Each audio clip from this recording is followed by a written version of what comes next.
Chers amis, Erev Tov, Beshem Hashem, Naaseh, Venatzliach, nous sommes ce soir le mercredi soir 3 janvier. Bezrat Hashem est donc 23 du mois de Tevet, shiur acheté par Orly Corsia, avec Ara Bracha, Rebacha, Be'atzacha, Bechol, Maseadea, Shakadosh Baruch Hu, Berechota, Bezrat Hashem, ainsi que toute sa famille, pour avoir acheté ce shiur pour l'élévation de l'âme de son papa, que j'ai le mérite de connaître, Mahlouf Shalom Ben Nouara, Erev Kudato Roi Hashem, תנחנו בגן עדן עליון וכל השוכבים עמו בכלל הרחמים וסליחות וכן יהי רצון ונאמר אמן. נשמתו צור החיים. Et avec sa permission, on pensera aussi en même temps à Kol Chayalenu Be'ezrat Hashem, Ufchen Kol HaChatufim, que tous les otages retournent le plus vite possible en bonne santé à la maison. Amen ve Amen. Alors pour ce premier shiur de ce soir, il y en aura plusieurs pour ceux qui veulent, Be'ezrat Hashem nous suivre, eh bien nous allons étudier une étude un petit peu particulière, en souhaitant une grande réfouach shlema pour tous les malades d'Israël, les blessés aussi que nous avons. Et je remercie pour tous ceux qui peuvent nous soutenir pour le 10 du mois. Que Dieu vous bénisse. Nous allons étudier un petit peu les passages du Zera Shimshon mélangés à d'autres œuvres, d'autres livres, d'autres commentateurs sur une question sur laquelle nous allons un peu nous promener. Un shiur un petit peu ambigu, difficile à suivre. Il faut être concentré pour comprendre la valeur de ce shiur. On va passer d'un sujet à un autre sujet pour comprendre et fermer la boucle de ce que nous allons poser comme question. Nous venons de finir la 12e paracha du livre de Bereshit, la paracha de Vaïchi. Et cette paracha de Vaïchi, on y découvrira deux choses essentielles. La première, c'est que Yaakov Avinu alav shalom a voulu dévoiler à ses enfants quand et de quelle façon se passera la Géoula. C'est ce qu'il a voulu faire. Seulement, qu'est-ce qui l'a poussé à cela?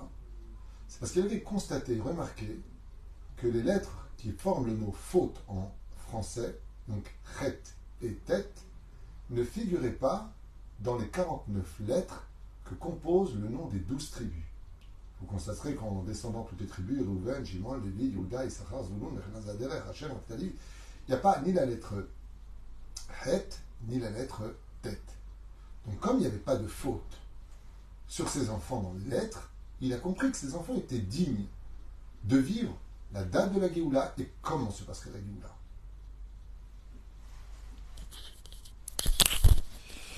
J'ai oublié de mettre le micro, donc je reviens un tout petit peu en arrière. Désolé, j'ai pas fait attention. Le son était un peu étouffé. Non, il n'y avait pas de son du tout, il était en bas. Alors je recommence, nous sommes ce soir. le 3, donc mercredi soir, 3 du mois de janvier, le Kaf Gimel du mois de Tevet. Et nous avons un shiur qui a été acheté par Tzadika Orly Corsia, Hashem Rechota Bechol Sharla, pour l'élévation de l'âme de son papa, Mahlouf Shalom Ben Nouara. Donc je reviens un peu en arrière. Désolé, j'ai oublié de mettre le micro, ça arrive. Le shiur que nous allons voir ensemble est basé essentiellement sur des enseignements du Zera Shimshon et qui commence par nous expliquer que la paracha de Vaïchi, donc 12e des parachiotes de Bereshit, qui clôture, se détermine par deux choses essentielles. La première, c'est la volonté de Yaakov de dévoiler la fin des temps, de comment elle va se passer et à quelle date elle aurait lieu. Il le sait, la Shrina est avec lui pour le lui dévoiler. Et puis la deuxième chose, c'est qu'on va découvrir par la suite, Bezrat Hashem, que c'est une paracha Stuma. Et on va comprendre pourquoi. Qu'est-ce qu'a vu Yaakov? On a expliqué, donc, sans le micro, qu'est-ce qu'a vu Yaakov pour pouvoir dévoiler à ses enfants? Il a constaté que la lettre Het et Tet, qui forment le mot faute en français, ne figuraient pas dans leurs 49 lettres pour composer le nom des 12 tribus. Donc il a dit, il n'y a pas de faute dans leur nom. Seulement, il a aussi constaté que les lettres du mot fin des temps, Ketz, Kouf, Tzadi, ne figurent pas non plus dans le nom de ses enfants. Il y a quelques jours de cela, nous avons expliqué pourquoi.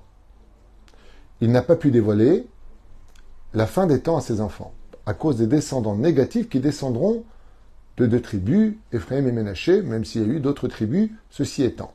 Les rois de Yehuda, les descendants de Dan, comme on va le constater dans cette étude. Et la reine, étant donné que d'un côté, il a vu qu'il n'y avait pas de faute chez eux, il a voulu leur dire. D'autre côté, il n'y avait pas la lettre Kouf et Tzadi, qui signifie fin des temps. Il a dit apparemment, ils ne sont pas dignes. Comment est-ce qu'il l'a su? Rachid nous dit parce que la Shrina l'a quitté. Donc si la Shrina l'a quitté à ce moment-là, c'est pour ne dévoile pas. Très bien. Cette paracha est Stuma. Ça veut dire que spirituellement, ça comprend beaucoup de choses.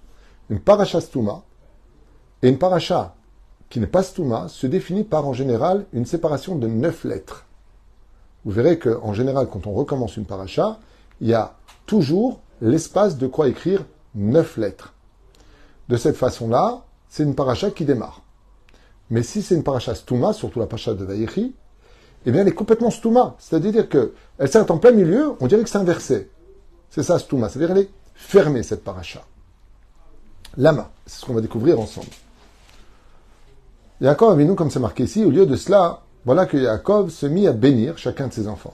Donc comme il a vu qu'il ne pouvait pas leur dévoiler la fin des temps de ce qui allait se passer, alors il s'est mis à bénir chacun de ses enfants, sans dire un seul mot sur la Géoula. Alors que, comme le dit le Zera Shimshon, quand il les a réunis, c'était pour leur dévoiler la fin des temps, pour leur dire voilà exactement comment ça va finir, pour les soulager. Alors qu'il les avait convoqués, donc, pour cela. Seulement, comme la Shrina s'était retirée, comme on dit, en klita. La paracha de Vayechi, comme vous le savez, est appelée Stouma. Rashi nous dit pourquoi. Pourquoi est-ce qu'elle est donc fermée et pas indépendante de la paracha de Shemot, pour dire qu'en réalité se cache dans la paracha de Vayechi le complément de ce qui se passe dans la paracha de Shemot. Et effectivement, si la paracha est Stouma, elle se continue à la fin de Vayechi et on commence la paracha de Shemot. Pour dire qu'il s'est passé un espèce d'incident dans la paracha de Vayechi qui a un rapport avec Shemot, qu'on va étudier tout à l'heure. Je vous ai dit, c'est un peu ambigu, il faut me suivre. Ok? La reine Rashi, Yaakov bat les galotes et taquettes. Pourquoi? Parce qu'il a vu deux choses. Quel point commun y avait-il entre ces deux parachutes? Nolad, Moshe Rabbeinu, après la mort de Yaakov dans la paracha de Vayechi, le tzaddik meurt dans la paracha de Vayechi, et Moshe Rabbeinu va naître dans la paracha de Shemot, ainsi que l'esclavage du peuple d'Israël, pour lequel il est marqué là-bas. La deuxième raison pour laquelle il ne va pas dévoiler la fin des temps, c'est qu'il va voir les souffrances des enfants d'Israël. Vous imaginez que vous devez dévoiler un secret, et vous allez dire aux personnes que vous aimez, voilà comment ça se passait, vous allez morfler. C'est pas une bonne nouvelle. Les deux raisons pour lesquelles il n'a pas pu leur dire, c'est qu'il a vu que les descendants ne seraient pas dignes de recevoir la date de la Géoula. Et la deuxième chose, nous dit Rashi, Nistemo est né à Am, mais Rov, Koshi, Vishaabud. Le peuple d'Israël lui-même ne voyait plus la Géoula tellement il souffrait, il ne voyait pas la lumière au bout du tunnel. Et quand Yaakov, dans la paracha de Vayechi, il a vu quelle souffrance nous allions endurer avant de rentrer dans la Géoula, c'est-à-dire dans la libération, alors il est évident qu'il a préféré se taire. Faisant une allusion d'ailleurs pour la fin des temps, sur ce sujet de la fin des temps où Béhémet, les souffrances, dit la Gemara dans Maseret Sota, seront tellement compliquées, tellement dures à supporter, au point que quand on n'aura même pas le temps de se lécher, de s'essuyer, les larmes, qu'on aura encore une mauvaise nouvelle, au point de ne pas se souvenir de la douleur qu'on venait d'entendre. Donc, c'est un peu compliqué de dire comment va arriver la fin des temps. Et la Gemara, pourtant, va nous faire une liste qui, aujourd'hui, s'est complètement accomplie. Donc, quand l'âme Israël, aujourd'hui, doit s'attendre chaque jour à la Géoula. Il y a un lien entre la paracha de Vayechi et la paracha de Shemot. Quel est ce lien particulier? C'est que dans la paracha, on a dit de Vayechi, Yaakov décède. Dans la paracha de Shemot, Moshe va naître. Quel point commun ont ces deux géants de la Torah? Eh bien, la Gemara vient nous apprendre, entre autres dans Sota, que Yaakov Avinu l'omet, Yaakov ne meurt pas, et que Moshe Rabbeinu ne meurt pas. Quel est le mot magique pour lequel nos Chachamim vont dire d'eux spécifiquement qu'ils ne meurent pas? C'est parce qu'ils étaient attachés au Emet. Et ça, c'est le lien direct pour la Géoula de la fin des temps. Le monde sera tellement empreint de mensonges, comme ça dit la Gemara il y a 1800 ans en arrière, Ve Emet Ye Ader, la vérité disparaîtra de ce monde, que celui qui sera à la recherche de la vérité dans ce monde, en retirant ses émotions, en retirant ses idéologies, mais en regardant l'objectivité de ce qui se passe, seul lui pourra vivre la Géoula.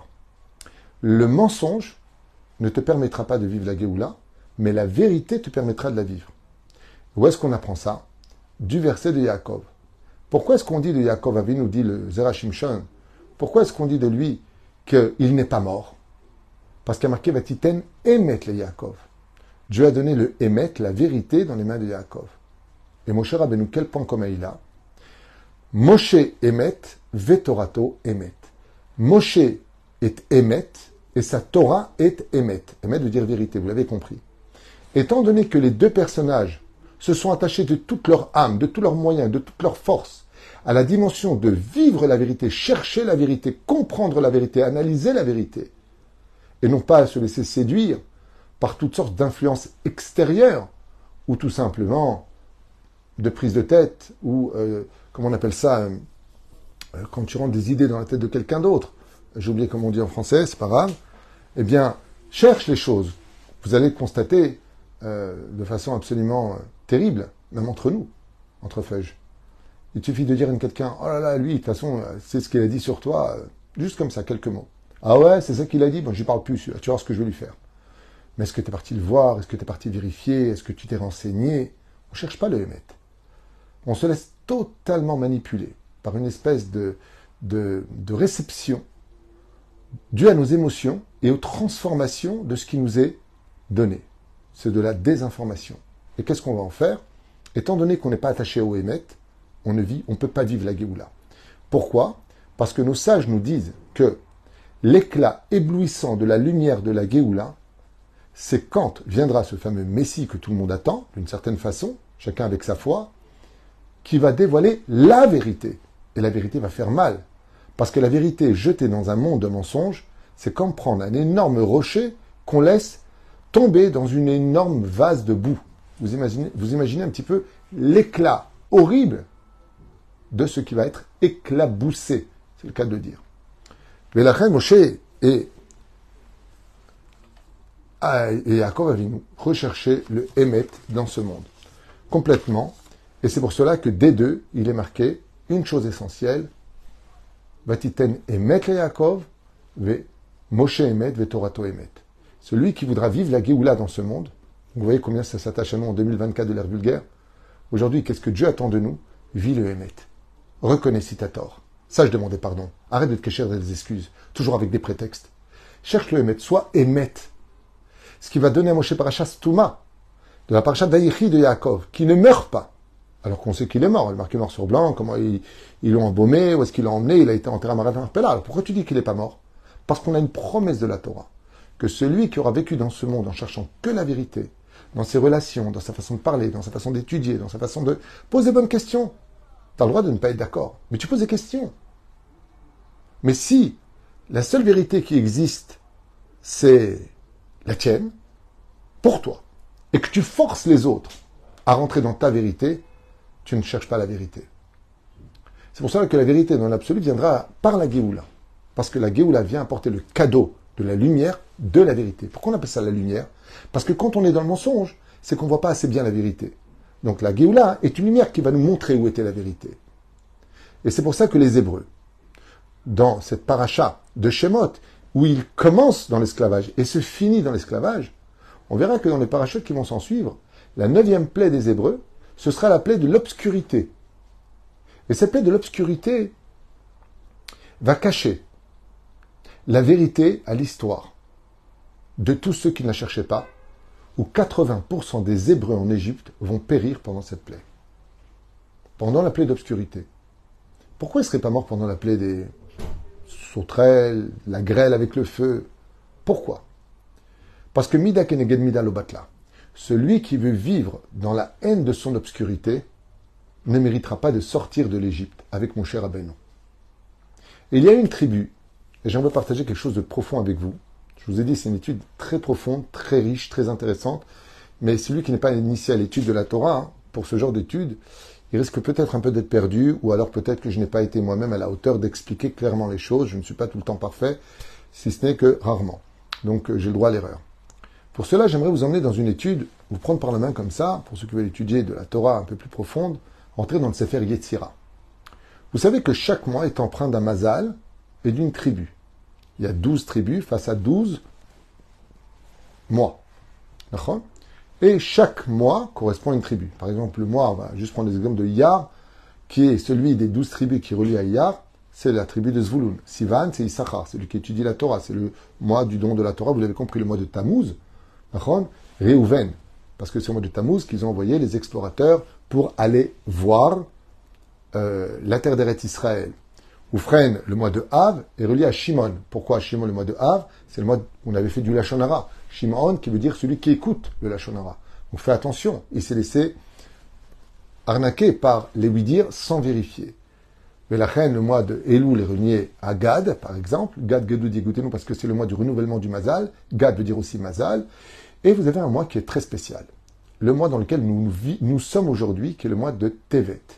Ce mois-là, selon le Zohar HaKadosh Parashat Shemot, au début du Zohar HaKadosh, le Rabbi Shimon Bar Yochai nous dit que ce mois est le mois le plus compliqué, le plus obscurci de l'année juive. Et ce n'est pas pour rien qu'au niveau du temps, c'est le mois où les nuits sont le plus longues de toute l'année juive. Le mois de Tevet. Les nuits sont très longues. Seulement maintenant, on commence un peu à remonter. Un peu à remonter. Et qu'est-ce que le mois de Tevet? Il est relié à qui? À quelle tribu? À la tribu de Dan. Pourquoi? Parce que Dan a un rapport avec la catastrophe, cette tribu-là. Et le mois de Tevet, à Sarabet Tevet, justement, le mois de Tevet, est un mois qui est relié à l'obscurité et à la difficulté. C'est un mois accusateur, parce que ce mois n'est pas encore dans nos mains. Il y a 3 mois, comme l'explique le Ben Ishraï, qui appartiennent aux mains des forces du mal, le mois de Tammuz, le mois de Av et le mois de Tevet. Ce sont 3 mois catastrophiques. Pourquoi? Le Mazal est très dur pour Israël pendant ces mois-là. Le mois de Tammuz, il y a eu le 17 Tammuz, le mois de Av, le 9 du mois de Av, et le mois de Tevet, à Sarab et Tevet. Les 3 sont reliés à 3 points. L'expression de l'extinction de la lumière du Beth Amikdash.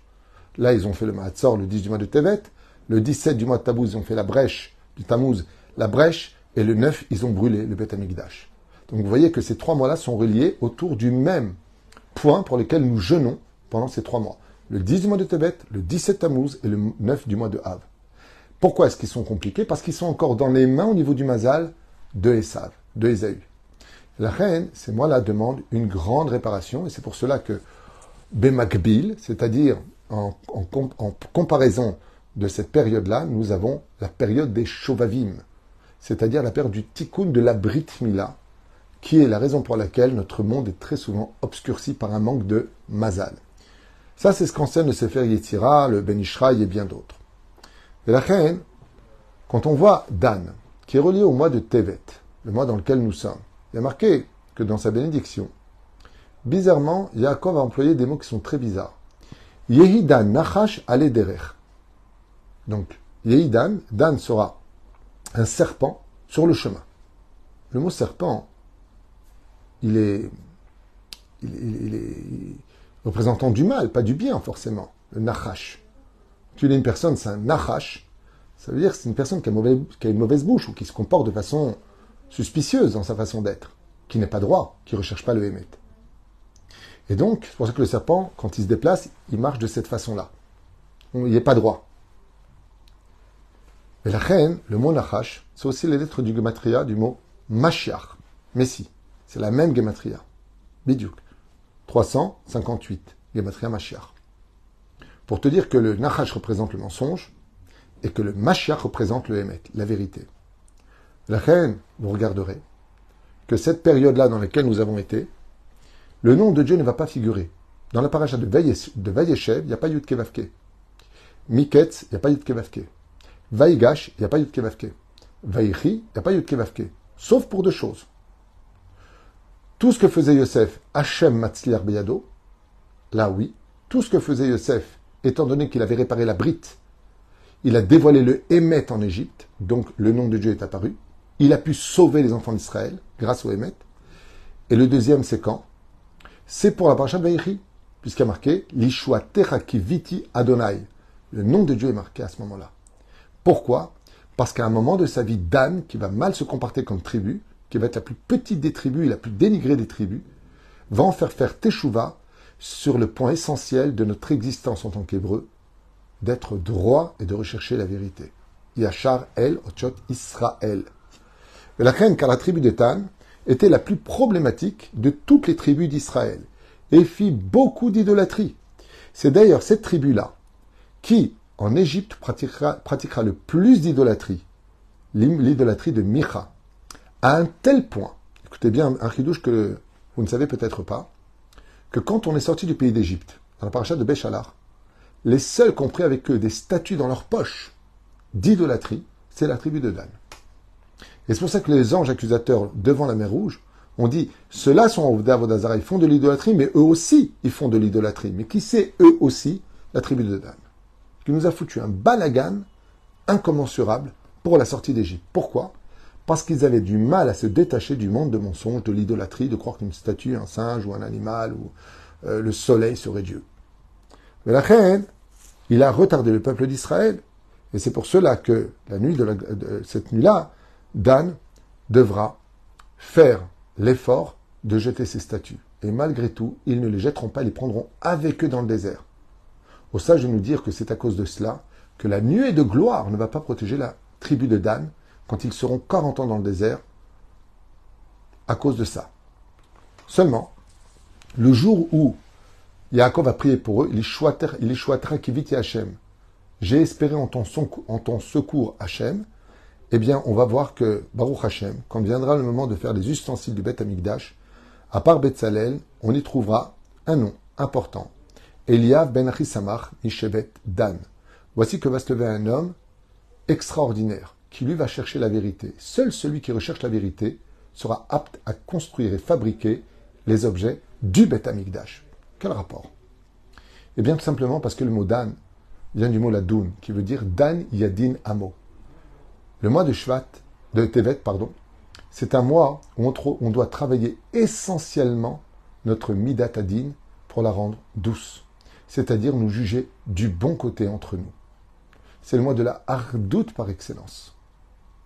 Et non pas se séparer des autres dans le monde du mensonge dans lequel on vit, à ne pas avoir d'empathie pour les uns et pour les autres. Velachem. Ainsi commence le livre de Shemot et finit. Donc il commence par l'esclavage des Hébreux et il finit avec la première Géoula qui mettra fin dans cette même paracha de Shemot, Be'ezrat Hashem, de l'esclavage du pays d'Égypte. Pourquoi? Tout simplement parce que Dan Yadin Amo, comme il le dit ici, je vous relis, ainsi le livre de Shemot qui commence et finit avec l'esclavage des Hébreux, vient donner une réponse à la première Géoula non dévoilée par Yaakov. Yaakov devait leur dévoiler la Géoula. Quand est-ce qu'elle aurait lieu? 210 ans plus tard. C'est combien même on descendrait aussi bas que la tribu de Dan, qui faisait de l'Avodazara, on peut arriver à remonter Dan Yadin Amo. Ce qui fait que cette situation du mois de Tevet, pour laquelle nous allons lire cette paracha de Shemot, vient nous apprendre que quoi que tu aies fait dans ta vie, tu n'auras pas été pire que la tribu de Dan, et tu peux monter plus haut que tout le monde.